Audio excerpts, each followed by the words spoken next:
She quit her prominent job in film and has devoted her life to solar-powered toilets. Let's find out why. Joining me now is Sanchaita Raju. Great to meet you. Why did you do it?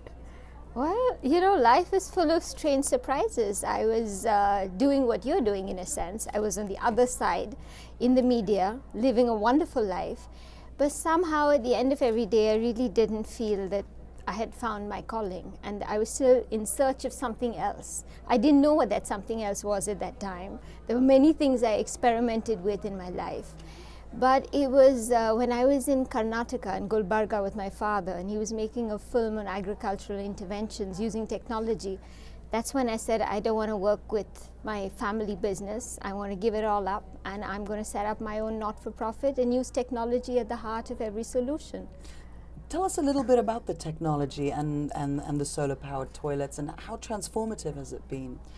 The problems that we talk about today are the same problems that we've talked about for the last 50 years. So obviously somewhere something that we're doing isn't working on the ground.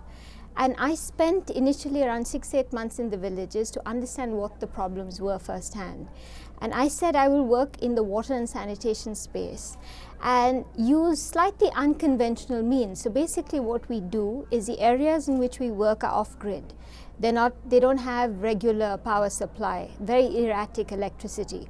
So I said we have abundant sunshine in India.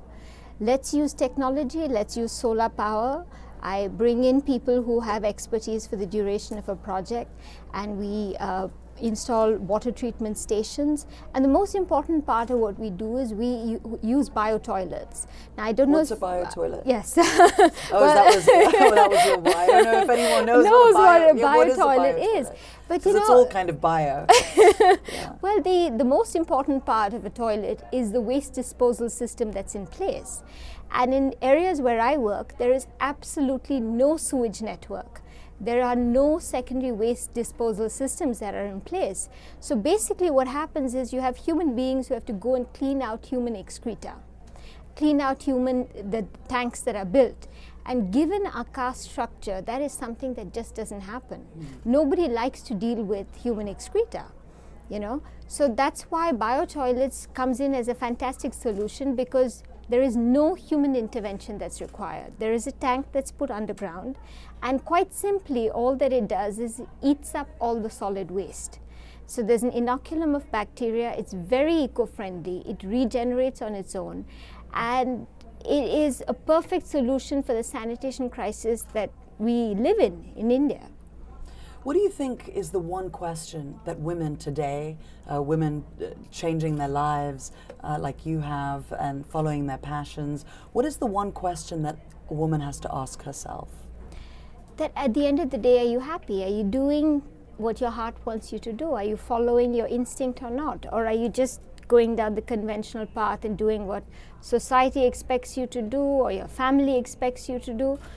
I think that life is short, and you should just do what makes you happy, and that is always the best thing to do for you and for the people around you, because if you're happy, that's when you make people around you also happy. What do you think of is the number one issue facing women in your region today? Well, the fact that our voice isn't always heard. You have so many things you want to say, but there are not too many people who want to listen. And you can't wait for people to come and listen. You have to just go and shout and make sure that you're heard. I think that is very important. And that's the reason why I chose water and sanitation, because, I think that is the first obstacle a woman faces when she's going out into the world. When you don't have access to a toilet, then you hesitate to leave home. You drop out of school when you get your periods. As a girl, you end up going and fetching water when you should be in school. And I think that this is one of the most important challenges that women face in India, which is the lack of water and sanitation. The numbers say it all, right? We have 600 million Indians who defecate out in the open every day. We have more than 6,000 children who die of diarrheal diseases. There's no two ways of looking at it. And in all of this, what is the best advice that you've ever received?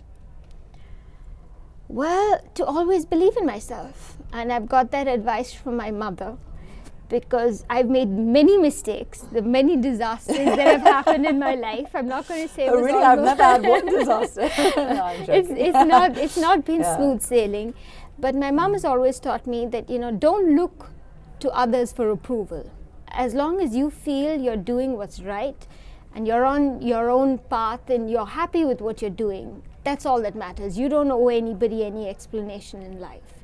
You don't need to seek anybody's approval. As long as you approve, that's all that matters. I love that. Sanchaita Raju, thank you so much. Thank you.